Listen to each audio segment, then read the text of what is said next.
Sexually abused as a child, David Tait went on a destructive downward spiral.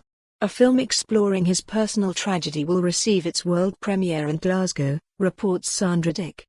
Standing on the top of the world with Everest under his feet and a dark, disturbing secret embedded in his heart, David Tait felt a kind of euphoria wash over him. Getting there had taken years of chaos and destructive behaviour. Friends, family and lovers had been trampled over. His hedonistic city trader's lifestyle and disregard for others had left a trail of misery in its wake. Conquering the world's highest peak brought a natural high that Tait, first raped aged 10 by a relative then appallingly abused throughout his childhood, had never experienced before. Something extraordinary happened, he recalls. It was euphoric. I never felt better. I realized I had found something. On the 29,000 feet summit, years of suppressing the horrors of his childhood lifted. Tait, a successful city trader and top banker with Credit Suisse who had already quietly resolved to turn those awful childhood experiences into a force for good, vowed to take the next step and share his distressing yet powerful story.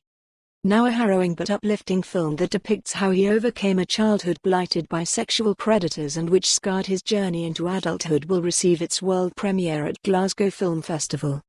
Sulphur and White, which stars Anna Friel as Tait's broken mother and Fife-born actor Dougray Scott as his cruel father, throws light on the deeply distressing impact of child sex abuse and the ripple effect that shatters the lives of not only its young victims but those around them too.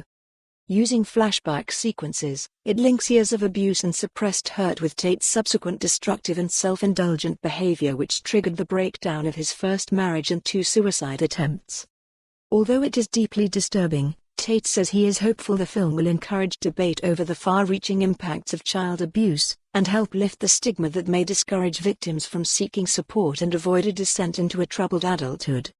I'd like the film to be a defining moment in recognizing that the victim also creates many, he says, adding, there are animals out there and all we can do is try to protect children.